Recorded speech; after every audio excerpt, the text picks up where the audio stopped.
হে কৃষ্ণ করুণা সিন্ধু দীনবন্ধু জগত পথে গোপেশ গোপিকা কান্ত রাধা কান্ত নমস্তুতে।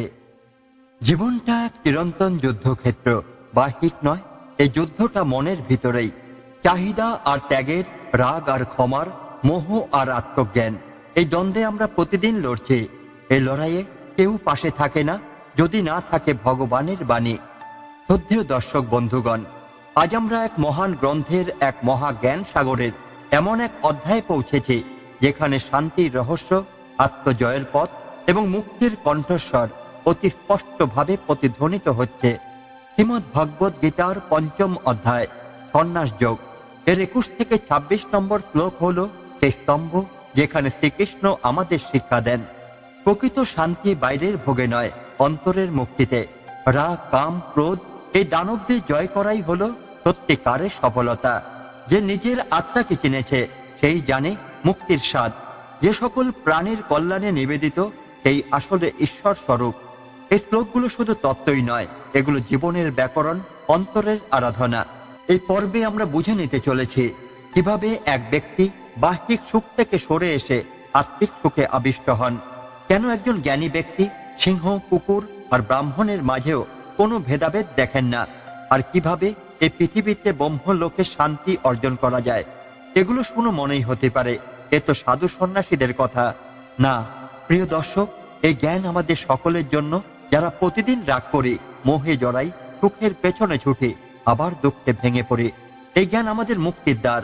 এই জ্ঞানই শ্রীকৃষ্ণের অমূল্য উপহার।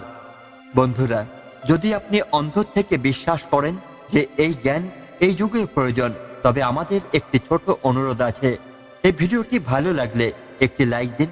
এখনো যদি আমাদের চ্যানেল সাবস্ক্রাইব না করে থাকেন, এখনই করে ফেলুন, কারণ আমরা প্রতিদিন আপনাদের জন্য এরকম অনুপ্রেরণামূলক, গভীর ভাবনায় ভরা গীতার শিক্ষা নিয়ে হাজির হই। আর একটা ছোট্ট কাজ, কমেন্ট বক্সে আজ শুধু শ্রীকৃষ্ণের নাম লিখুন। লিখুন জয় শ্রীকৃষ্ণ, হরে কৃষ্ণ অথবা নিজের ভালোবাসার নাম। আমরা দেখতে চাই কে কেমন করে নিজের হৃদয় থেকে কৃষ্ণকে ডাকতে পারেন। আজকের এই সিরিজের প্রতিটি শ্লোক ২১ থেকে ২৬ সবকটি এক একটি দীপশিখা। এই দীপশিখাগুলি আমাদের হৃদয়কে আলোকিত করবে, ভুল পথ থেকে সঠিক পথে ফিরিয়ে আনবে, আর আমাদের শেখাবে শ্রীকৃষ্ণকে হৃদয়ে ধারণ করলেই সত্যিকারের সুখ, শান্তি এবং মোক্ষ লাভ হয়। চলুন শ্রীকৃষ্ণের মুখের অমৃত বাণীতে ডুবে যাই। আজ থেকে শুরু হোক আমাদের চেতনার এক নতুন কৃষ্ণ জাগরণ। গীতার ৫ম অধ্যায়ের ২১ নম্বর শ্লোকটি হল বাহ্য স্পর্শেষু অশাক্তাত্মা বিন্দতি আত্মনি যত সুখম সহ ব্রহ্ম যোগযুক্তাত্মা সুখম অক্ষয়ম অশ্নুতে। যিনি বাহ্য ইন্দ্রিয়গত স্পর্শ থেকে অনাসক্ত, তিনি নিজের আত্মায় যে স্থায়ী সুখ লাভ করেন, সেই ব্রহ্ম যোগে স্থিত ব্যক্তি অবিনাশী সুখ উপভোগ করেন। এই শ্লোকটি শ্রীকৃষ্ণের অত্যন্ত গভীর ও অনুপ্রেরণামূলক শিক্ষা বহন করে। তিনি আমাদের বোঝাতে চেয়েছেন, যে মানুষ বাহ্যিক আনন্দের পেছনে ছোটে সে চিরকাল অস্থায়ী তৃপ্তির দাস হয়ে থাকে, কিন্তু যে ব্যক্তি নিজের মনকে নিয়ন্ত্রণ করে, যিনি ইন্দ্রিয় সুখের প্রতি আসক্তই হন না, তিনি নিজের আত্মার মধ্যে এমন এক শান্তি খুঁজে পান যা কখনো বিনষ্টই হয় না। এই সুখ হলো অক্ষয়, কারণ এটি বাহ্য জগতের পরিবর্তনের উপর নির্ভর করে না। শরীর বুড়ো হবে, ধন হারাবে, সম্পর্ক বদলাবে, কিন্তু যিনি ব্রহ্মযোগে আত্মাকে স্থাপন করেছেন তার অন্তরে শান্তি অটুট থাকে। শ্রীকৃষ্ণ এখানে বোঝাতে চাচ্ছেন, আসল আনন্দ বাইরের জিনিসে নয়, আত্মিক উপলব্ধিতে। ধরুন একজন ব্যক্তি মোবাইল, গেম, সিনেমা বা সোশ্যাল মিডিয়ায় সুখ খোঁজেন। যখন সেই উপকরণগুলো থেকে বঞ্চিত হন, তিনি অস্থির হয়ে পড়েন। কিন্তু অন্যদিকে এক সন্ন্যাসী, যিনি এক ঘরে বসে ধ্যান করছেন, তার বাইরের কোনো কিছুর প্রয়োজনই নেই, তার আনন্দ নিজের ভেতর থেকে উৎসারিত হচ্ছে। তিনি শ্রীকৃষ্ণের ভাষায় সুখমক্ষয় মশ্নুতে, অবিনাশী সুখে প্রতিষ্ঠিত।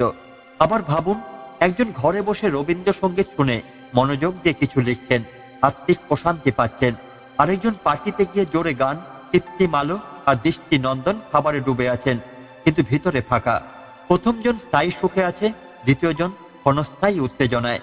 আমরা যেন শুধু বাহ্যিক আনন্দের পেছনে না ছুটি, সত্যিকারের আনন্দ আত্মার সংযোগে নিজের ভেতরে। প্রতিদিন কিছু সময় নিজেকে দিন। মেডিটেশন, জপ, গীতা পাঠ, মোহ থেকে বের হয়ে নিজেকে চেনার চেষ্টা করুন। সেখানে থাকবে শান্তি। শ্রীকৃষ্ণ আমাদের ডাকছেন, হে প্রিয়, বাহ্য সুখে সাগরে ডুবে নয়, আত্মা স্নিগ্ধ শান্তির ছায়ায় আশ্রয় নাও। বাহ্যিক কিছু বিনষ্ট হবে, কিন্তু তোমার অন্তরের আনন্দ চিরন্তন। যে হি সংস্পর্শজা ভোগা দুঃখ জনয় এব অদন্তবন্ত কন্তেয় নতেষু রমতে বোধ। হে কন্তেয়, ইন্দ্রিয় ও ইন্দ্রিয় বিষয় সংযোগ থেকে জন্ম নেওয়া ভোগ সমূহই দুঃখের মূল উৎস। এই সমস্ত ভোগের শুরু এবং শেষ আছে, তাই জ্ঞানী ব্যক্তি তাতে আসক্তই হন না। এই শ্লোকটি শ্রীকৃষ্ণের এক গভীর ও জীবনবোধে পূর্ণ শিক্ষা বহন করে। তিনি অর্জুনকে বলছেন যে জ্ঞানী ব্যক্তি কখনো ইন্দ্রিয় সুখের মোহেই পড়ে না, কারণ তিনি জানেন এইসব সুখ হলো ক্ষণস্থায়ী এবং দুঃখের জন্মদাতা। শ্রীকৃষ্ণ এখানে একটি চিরন্তন সত্য সামনে এনেছেন। যা কিছু ইন্দ্রিয়র দ্বারা ভোগ করা যায় তা আনন্দের মতো মনে হলো তার গভীরে রয়েছে দুঃখের বীজ। যেমন খুব মিষ্টি খেতে ভালো লাগে, কিন্তু যদি অতিরিক্ত খাই তাহলে ডায়াবেটিস হতে পারে। আবার টিভি দেখা, মোবাইল চালানোর আনন্দ লাগে, কিন্তু বেশি করলে চোখের ক্ষতি, সময় নষ্ট, একাগ্রতা নষ্ট হয়। এই ছোট ছোট ভোগ আমাদের স্বাস্থ্যের, মানসিক স্থিতির এবং সম্পর্কের ক্ষতি করে, অথচ আমরা বুঝি না। আদি আছে যখন তা শুরু হয়, আর অন্ত আছে যখন তা শেষ হয়। মাঝখানে কিছু সময় আনন্দ দেয়, তারপর রেখে যায় ক্লান্তি, দুঃখ, আকাঙ্ক্ষা। যে ব্যক্তি প্রকৃত জ্ঞানী, সে জানে যে এইসব আনন্দ দুঃখের সূচনার বীজ। তাই সে নিজের অন্তরের শান্তি ও ব্রহ্মানন্দের সন্ধান করে, বাহ্যিক আনন্দের নয়। একজন কিশোর সারাদিন মোবাইলে গেম খেলছে, খেলতে খেলতে আনন্দ লাগছে, কিন্তু আসলে পড়াশোনা বন্ধ, চোখের ক্ষতি, ভবিষ্যৎ অনিশ্চিত। বাহ্যিক আনন্দ কিন্তু গভীরে দুঃখ। কেউ প্রেমে পড়ে অন্ধ হয়ে গেছে, প্রথমে আনন্দ, ভালোবাসা, কিন্তু এক সময় মনোমালিন্য, দুঃখ, অবিশ্বাস, শুরু আর শেষ আছে। কিন্তু যে ব্যক্তি জ্ঞানী, তিনি জানেন এই সম্পর্কগুলো পরিবর্তনশীল। দামি পোশাক, গাড়ি, হোটেল, শপিং প্রথমে আনন্দ দেয়, তারপর ঋণের বোঝা, মানসিক চাপ, এইসবই সংস্পর্শজাত ভোগ, যা দুঃখের জন্ম দেয়। তাই সুখ বাহ্যিক ভোগে নেই, আছে নিজেকে চেনায়, সত্তাকে উপলব্ধি করায়। বাহ্যিক আনন্দ যত তীব্র হয়, পরবর্তী দুঃখ তত গভীর হয়। বুদ্ধিমান ব্যক্তি জানেন ইন্দ্রিয় সুখের মায়া থেকে নিজেকে রক্ষা করতে হয়। আত্মসুখ বা অন্তরের শান্তি হলো একমাত্র অনন্ত আনন্দের উৎস। শ্রীকৃষ্ণ বলেছেন, হে অর্জুন, তুমি বুদ্ধিমান হও, সাময়িক সুখে ভেসে যেও না। সেই সব সুখে ডুবে গেলে পরে শুধু হতাশা আর দুঃখই থাকবে। তুমি স্থায়ী শান্তির পথ খোঁজো, সেই শান্তি তোমার আত্মার ভেতরেই আছে। তাই যখন আমরা সামনে মোহময় কিছু দেখি, মনে রাখবো সেটির আদি আছে, অন্ত আছে, এবং মাঝখানে যে আনন্দ তা ক্ষণস্থায়ী। জ্ঞানী হও, কৃষ্ণের পথে চলো, আনন্দ চাও, তাহলে ইন্দ্রিয় নয়, আত্মার সঙ্গে সংযোগে সেটা খোঁজো। স্বপ্নতি হৈবজ্য তরুং প্রাক শরীর বিমক্ষনাথ কাম ক্রোধবং বেগং সযুক্ত সুখী নর। এই সংসারেই যে ব্যক্তি মৃত্যুর পূর্বে কামনা ও ক্রোধ থেকে উৎপন্ন তীব্র বেগকে সহ্য করতে সক্ষম হয়, সেই যোগযুক্ত এবং প্রকৃত সুখী মানুষ। এই শ্লোকে শ্রীকৃষ্ণ মানব জীবনের সবচেয়ে বড় দুই শত্রুর কথা বলছেন, কাম অর্থাৎ তীব্র আকাঙ্ক্ষা এবং ক্রোধ ও রাগ, প্রতিহিংসা। এ দুটি শক্তি মানুষের মনে উঠলে সে নিজেকে হারিয়ে ফেলে, নিজের সত্তা, বিবেক, শান্তি সবকিছু তুচ্ছ হয়ে যায় এই ব্যাগে। কিন্তু শ্রীকৃষ্ণ আমাদের আহ্বান জানাচ্ছেন এক অসাধারণ যুদ্ধের জন্য, আত্মজয়ের যুদ্ধ। এই যুদ্ধ বাইরের কারো বিরুদ্ধেই নয়, নিজের ভেতরে সেই কাম ক্রোধের বিরুদ্ধে, যা আমাদের দিনকে অশান্ত করে তোলে। তিনি বলেছেন, যে ব্যক্তি শরীর ত্যাগ করার আগেই এই কাম ক্রোধের প্রবল ব্যাগকে সংযত করতে পারে, সেই প্রকৃত সুখী। যখন কামনা আসে, কিছু পাওয়ার লোভ, ভোগের আকাঙ্ক্ষা এবং সেই কামনা পূরণ না হলে ক্রোধ সৃষ্টি হয়, এই দুই শক্তি আমাদের শান্তি কেড়ে নেয়। যদি আমরা এই কাম ক্রোধের শক্তিকে জয় করতে পারি, তাহলেই আমরা প্রকৃত স্বাধীন, প্রকৃত সুখী। অনেকেই ভাবে পরিণত বয়সে আসলে আত্মসংযম আসবে, কিন্তু কৃষ্ণ বলছেন মৃত্যুর আগেই, অর্থাৎ জীবনের মধ্যেই এই সংযম রপ্ত করা প্রয়োজন। কারণ জীবন অনিশ্চিত, দেহ কবে ত্যাগ হবে জানা নেই। তাই এই জীবনেই আত্মবিজয় চাই। যে ব্যক্তি কাম ও ক্রোধ সংযত করতে পারে, সেই অন্তরে সুখ খুঁজে পায়। বাইরের জগৎ তাকে টালমাটাল করতে পারে না। একজন ছাত্র জানে যে তার পড়াশোনা করতে হবে, কিন্তু সে মোবাইলে আসক্ত, তার মনে কামনা, একটু বিনোদন চাই। যদি সে নিজেকে থামিয়ে পড়াশোনায় মন দেয়, তাহলে সে নিজের কামনাকে সংযত করলো এবং ভবিষ্যতে সে প্রকৃত সুখ পাবে। যদি সে থামতে না পারে, মোবাইল চালিয়ে যায়, তখন তা পরিপূর্ণ হয় দুর্বলতা ও অনুশোচনায়। কেউ আপনাকে অপমান করলো বা কটু কথা বলল, আপনার মনে রাগ উঠল, কিন্তু আপনি যদি নিজেকে শান্ত রাখতে পারেন, সেই মুহূর্তে নিজেকে সংযত করে ফেলেন, আপনি জয়ী। কারণ রাগ করলে আপনি শান্তি হারাবেন, কিন্তু সংযম রাখলে নিজের শক্তি অটুট থাকবে। অনেকে নিজের প্রিয়জনের উপর দখল রাখতে চায়। অতিরিক্ত অধিকার, সন্দেহ, জেদ এসব কামনাজাত বেগ সম্পর্ক ভাঙার কারণ হয়ে দাঁড়ায়। কিন্তু যে ব্যক্তি ভালোবাসার মধ্যে সংযম রাখে, সেই সম্পর্কে বাঁচিয়ে রাখতে পারে। শ্রীকৃষ্ণ আমাদের বারবার মনে করিয়ে দেন, প্রকৃত শক্তি বাইরের জগৎ দমন নয়, নিজের অন্তর্জগতের বিক্ষোভ দমন। যে ব্যক্তি কামনাকে জয় করতে পারে, সে কোনো ভিক্ষুক নয়, সে রাজাধিরাজ। যে ব্যক্তি রাগ উঠলে নিজেকে থামাতে পারে, সে কোনো সাধারণ মানুষ নয়, সে কৃষ্ণের পথে যাত্রী। তিনি বলেছেন, নিজেকে জয় করো, তবেই ব্রহ্মজ্ঞান, তবেই স্থায়ী শান্তি, তবেই অনন্ত সুখ। আমরা সকলেই সুখ চাই, শান্তি চাই, কিন্তু আমরা প্রতিদিন নিজেদের কামনায় ডুবে থাকি। নতুন কিছু কেনার ইচ্ছা, প্রশংসা পাওয়ার চাহিদা, প্রতিশোধ নেওয়ার রাগ, এইসব কাম ও ক্রোধ আমাদের শত্রু। শ্রীকৃষ্ণ বলছেন, হে অর্জুন, যে ব্যক্তি এই কাম ও ক্রোধকে শরীর ত্যাগের আগে জয় করতে পারে, সেই ব্যক্তি সুখী, সেই ব্যক্তি মুক্ত, সেই ব্যক্তি আমার পথে সত্য সাধক। তাই আজ থেকে শুরু হোক সেই আত্মজয়ের অনুশীলন। তুমি নিজেকে প্রমাণ করো, তুমি পারো সংযমে থাকতে, তুমি পারো কৃষ্ণের মতো শান্ত হতে, জ্ঞানী হতে। এটাই সত্যিকারের কৃষ্ণপথ। যা অন্তঃসুখ অন্তরারাম তথা অন্তর্জ্যোতিরেবর্জ স যোগী ব্রহ্ম নির্মাণং ব্রহ্মভূত অধিগচ্ছতে। যে ব্যক্তি নিজের অন্তরে সুখ খোঁজেন, নিজের অন্তরেই আনন্দ লাভ করেন এবং নিজের মধ্যেই জ্ঞানের দীপ্তি উপলব্ধি করেন, সেই যোগী প্রকৃত ব্রহ্ম ভাব লাভ করেন এবং ব্রহ্ম নির্মাণে মোক্ষ বা আত্মজ্ঞান লাভে পৌঁছান। শ্রীকৃষ্ণ আমাদের এমন এক মানুষের কথা বলছেন, যিনি বাইরের আনন্দে বা বাহ্যিক জাগতিক সুখে ডুবে থাকেন না, বরং তার সকল সুখ, শান্তি ও দীপ্তি অন্তরের মধ্যে বাস করে। এই মানুষটি হলেন যোগী, এক মহান আত্মজ্ঞ ব্যক্তি। শ্রীকৃষ্ণ বলছেন, যিনি নিজের ভেতরে সুখ, আনন্দ ও জ্ঞানের দীপ্তি লাভ করেন, সেই ব্যক্তি প্রকৃতপক্ষে ব্রহ্মতত্ত্বে স্থিত। সেই ব্যক্তি ব্রহ্মভাব ও আত্মিক মুক্তি লাভ করেন। এই শ্লোকটি আমাদের শেখায়, আসল সুখ, আনন্দ, আলো কখনো বাইরের বস্তুতেই থাকে না, তা থাকে আমাদের ভেতরে। তুমি যদি নিজের মন, আত্মা ও বুদ্ধিকে স্থিত ও পরিচ্ছন্ন রাখতে পারো, তাহলে বাইরের দুনিয়া বদলালেও তোমার আনন্দ কখনো কমবে না। অন্তঃসুখ অর্থাৎ ভেতরের শান্তি। বাহ্যিক বস্তু যেমন টাকা, সম্পর্ক, খ্যাতি কিছু সময় আনন্দ দিলেও তা ক্ষণস্থায়ী। কিন্তু যদি কেউ নিজের ভেতরের শান্তি খুঁজে নিতে পারে, তখন সে বাইরের পরিবর্তন দ্বারা বিচলিতই হয় না। অন্তরা রাম, নিজের আত্মার সঙ্গে আনন্দের সম্পর্ক। যিনি নিজের অন্তরের সঙ্গে যুক্ত, যিনি নিজের চিন্তা, মন ও আত্মাকে জানেন, তিনি বাইরের কোনো উত্তেজনায় আকৃষ্ট হন না। তার আনন্দ বই পড়া, ধ্যান করা, গীতার গভীর অর্থ উপলব্ধি করা, আত্মপ্রশ্নে ডুবে যাওয়াতেই।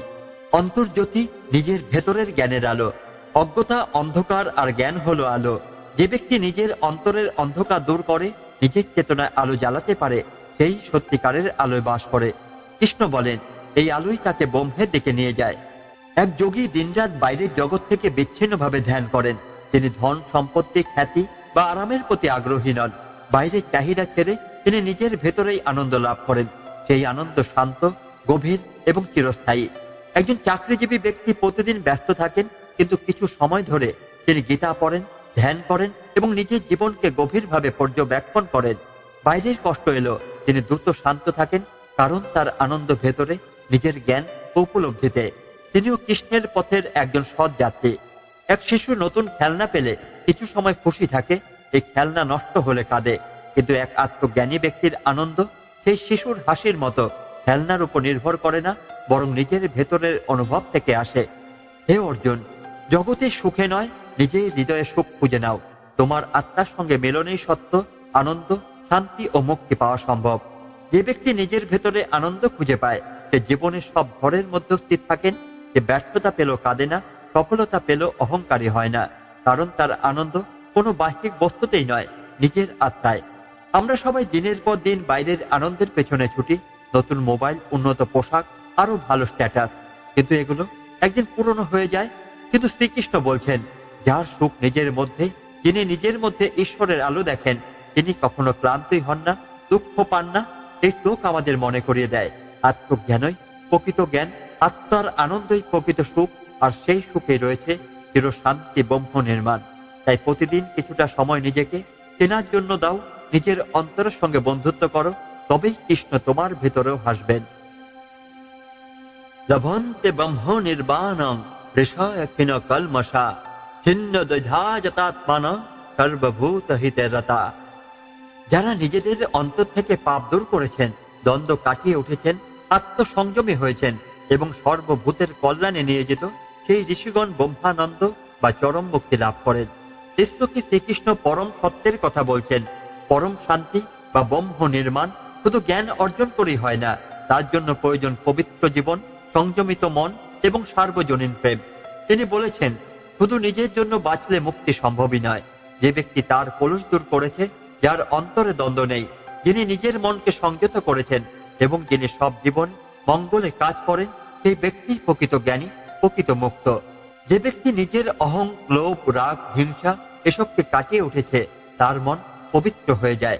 পাপ এখানে শুধু কোনো ধর্মীয় পাপই নয়। পাপ মানে হলো সেই কাজ যা আত্মাকে নিচে নামায়, যেমন হিংসা, অন্যকে ছোট করা, অন্যায় সহমত হওয়া। দোটানায় থাকলে মন স্থির হয় না। এই শ্লোক বলছে, যে ব্যক্তি দ্বন্দ্ব থেকে মুক্ত, ভালো মন্দ, লোভ, ক্ষতি, সুখ দুঃখের টানাপোড়েনের বাইরে উঠে গেছে, সেই সত্যিকারের স্থিতপ্রজ্ঞ। যেমন সে সুখে হর্ষে মাতো না, দুঃখে হতাশ হয় না। নিজের মন, জীব, রাগ, কামনা এসবকে নিয়ন্ত্রণে রাখাই আত্মসংযম। এই সংযম ছাড়া মুক্তি পাওয়া যায় না। একজন আধ্যাত্মিক মানুষ দিনরাত ধ্যান করলেও যদি লোভ, ঈর্ষা বা রাগে জর্জরিত থাকে, তবে সে মুক্ত হবে না। কৃষ্ণ বারবার বলেছেন, যে নিজের জন্য নয় সকলের জন্য ভাবে, সেই পরমাত্মাকে ছোঁয়। আত্মজ্ঞান তখনই পূর্ণ হয় যখন তা বিশ্ব জগতের কল্যাণে কাজে লাগে। যিনি পশু, পাখি, গরিব, নিঃস্ব সবাইকে নিজের অংশ হিসেবে ভাবেন, তিনি ব্রহ্মভাব লাভ করেন। তার জ্ঞান ছিল অপরিসীম, কিন্তু তার চেয়ে বড় ছিল তার করুণা, তার নির্লোভ চরিত্র। তিনি বলতেন, জীবে প্রেম করে যেই জন সেবিছে ঈশ্বর। তার জীবন ছিল এই শ্লোকের প্রতিচ্ছবি। আত্মসংযমী, দ্বন্দ্বহীন, সর্বজনহিতৈষী। একজন দরিদ্র কৃষক প্রতিদিন নিজের অল্প আয়ে গ্রামের গরিব বাচ্চাদের খাবার দিত। তিনি বলেন, ভাই, আমি বেশি কিছু দিতে পারি না, কিন্তু যদি কারো ক্ষুধা মেটে, আমার আনন্দ সেখানে। এই নিরহ অহংকার আত্মজ্ঞানের ব্রহ্মভাবের প্রথম ধাপ। একজন গৃহবধূ নিজের ছোট সংসারে থেকেও প্রতিদিন কিছু সময় গীতা পাঠ করেন। তিনি রেগে যান না, কারো সঙ্গে তর্ক করেন না, প্রতিবেশী সন্তানকে পড়ান, পাখিদের খাবার দেন। এই নীরব, সৎ ও কল্যাণময় জীবনই তাকে সত্যিকারের শান্তির পথে নিয়ে যায়। হে অর্জুন, জ্ঞান শুধু পড়ে নয়, জীবনের প্রয়োগে মুক্তি। যে নিজের কলুষ দূর করে, দ্বন্দ্ব কাটায়, সংযমে জীবন গড়ে আর সকল জীবকে নিজের মতো ভালোবাসে, সেই ব্রহ্মাত্মার দিকে এগিয়ে চলে। এ এক মুক্তির পথ, যেখানে অহং নেই, রাগ নেই, শুধু আছে শান্তি, মঙ্গল ও করুণা। আমরা সবাই চাই শান্তি, মুক্তি, আনন্দ। কিন্তু যদি শুধু নিজের পরিবারের মঙ্গলে আটকে থাকি, যদি হৃদয়ে অহং থাকে, মন দ্বন্দ্বে ভরে থাকে আর রাগে প্রতিনিয়ত দগ্ধ হই, তাহলে শান্তি আসবে কিভাবে? শ্রীকৃষ্ণ বলছেন, তোমার মুক্তি তোমার চরিত্রে লুকানো। যত তুমি নিঃস্বার্থ, সংযমী ও সকলের জন্য কল্যাণময় হবে, তত তুমি ব্রহ্মলোকে পৌঁছাবে। আসুন, আজ থেকে নিজের ভেতরের অহংকার ধুয়ে ফেলি, সবার মঙ্গল কামনা করি, নিজের মনকে শুদ্ধ করি আর প্রতিদিন একটু করে সেই কৃষ্ণের পথে এগিয়ে চলি, যেখানে আত্মা হাসে, হৃদয় শান্ত থাকে। কাম ক্রোধ বিমুক্তানাং যতীনাং যত চেতসাম অভীত ব্রহ্ম নির্মাণং বর্ততে বিদিত্তাত্মনাম। যারা কামনা ও রাগ থেকে মুক্ত, সংযমী, চেতনা স্থির এবং আত্মজ্ঞান লাভ করেছেন, তাদের চারপাশে সবসময় ব্রহ্ম নির্ভর শান্তি বিরাজ করে। কৃষ্ণকে শ্রীকৃষ্ণ আমাদের বলছেন, মুক্তি আসল সত্য হলো নিজের কামনা, রাগকে জয় করা, নিজের মনকে নিয়ন্ত্রণে আনা এবং আত্মাকে চিনে ফেলা।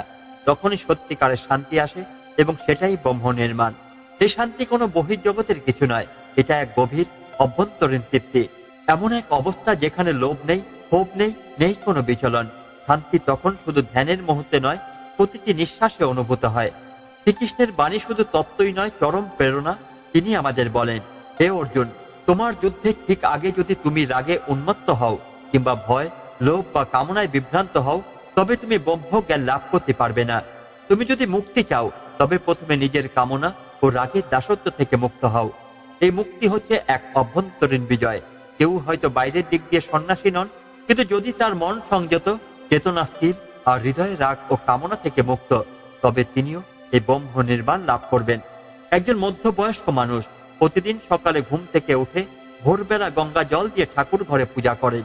তার জীবন সহজ, কাজ, পরিবার, বন্ধু, কিন্তু তার মধ্যে ছিল না রাগ, হিংসা বা কামনা। যখন তাকে অপমান করা হয়, তিনি শান্ত থাকতেন। তিনি একদিন বলেন, ভগবানকে পেতে গেলে মনকেই তো পবিত্র করতে হয়, রাগ করলে আমি তাকে হারিয়ে ফেলি। এই মানুষ গীতার কথারই জীবন্ত উদাহরণ। এক মেয়ে বিশ্ববিদ্যালয়ে পড়ার সময় প্রেমে ছ্যাঁকা খেয়েছিল, হতাশা, রাগ, হিংসা গ্রাস করেছিল তাকে। কিন্তু সে একদিন গীতা পড়ে এই শ্লোক, কাম ক্রোধ বিমুক্তানাং জ্যোতিনাং যত চেত সাম। সেই থেকে প্রতিদিন ধ্যান শুরু করলো। রাগ আসলে নিজের সঙ্গে কথা বলতো, এই রাগটা কি আমার আত্মার বন্ধু? বছরখানেক পরে সে ছিল একেবারে শান্ত, সংযমী, প্রাণবন্ত। শান্তি আর আত্মবিশ্বাস ছিল তার চোখে মুখে। শ্রীকৃষ্ণ আমাদের শেখান, মুক্তি বাইরে নয়, ভেতরে।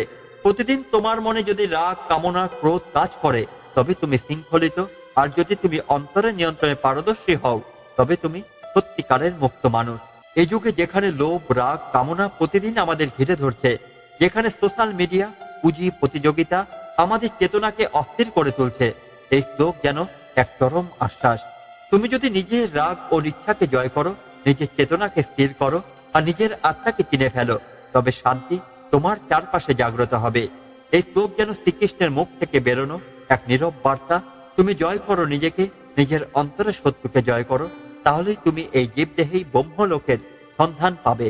আজকের দিনে আমরা যদি এই অনুপ্রেরণাটুকু হৃদয়ে ধারণ করি, তবে রাগ আর কামনা আমাদের কষ্টের উৎসই হবে না, বরং সংযম ও আত্মজ্ঞান আমাদের শান্তির পথ দেখাবে। এই ছিল শ্রীমদ্ ভগবত গীতার ৫ম অধ্যায়ের ২১ থেকে ২৬ নম্বর শ্লোকের গভীর শিক্ষা, যেখানে ভগবান শ্রীকৃষ্ণ আমাদের শিখিয়ে দিলেন, সুখ কোনো বাইরের জিনিসে নয়, তা মনের এক অবস্থা, আত্মার এক অনুভব। যে ব্যক্তি কাম ক্রোধকে জয় করতে পারে, যে বাহ্যিক সুখে আসক্ত নয়, যে সমস্ত প্রাণীর হিত চিন্তা করে, যে নিজের ভেতরের আলোর দিকে তাকিয়ে থাকে, সেই প্রকৃত সুখী, সেই প্রকৃত যোগী। এই শিক্ষাগুলো যেন শুধুমাত্র শ্লোক না হয়ে আপনার জীবনের অঙ্গ হয়ে ওঠে। প্রতিদিন একটু একটু করে নিজেকে বদলে ফেলুন, তাহলেই দেখবেন এই জগৎ বদলাতে শুরু করেছে আপনাকে দেখে। বন্ধুরা, যদি আজকের এই আলোচনা আপনাকে একটুকু ভাবতে বাধ্য করে, একটু শান্তি এনে দিয়ে থাকে, তবে আমাদের অনুরোধ, ভিডিওটি লাইক করুন, চ্যানেলটি সাবস্ক্রাইব করুন এবং কমেন্ট বক্সে সুন্দরভাবে শ্রীকৃষ্ণের নাম লিখুন। আমরা প্রতিদিন চাই এই প্ল্যাটফর্মে কৃষ্ণ নামে মুখর হয়ে উঠুক হাজারো হৃদয়। শ্রীকৃষ্ণ বলছেন, আত্মিক জ্ঞানই মুক্তির পথ, এবং যিনি ভগবানকে হৃদয়ে স্থান দেন, তিনি প্রকৃত আনন্দ অনুভব করেন মৃত্যুর আগেই। আসুন আমরা সকলে সেই আনন্দ, সেই মুক্তি, সেই ব্রহ্ম জ্ঞান লাভের পথে একসঙ্গে হাঁটি। ধন্যবাদ। জয় শ্রীকৃষ্ণ, জয় জ্ঞান, জয় প্রেম, জয় আত্মিক মুক্তি। আমরা আবার আসবো গীতার পরবর্তী পর্ব নিয়ে, আপনার হৃদয়ে শ্রীকৃষ্ণের বাণী পৌঁছে দিতে। ততদিন থাকুন ভালো, থাকুন গীতার সঙ্গে।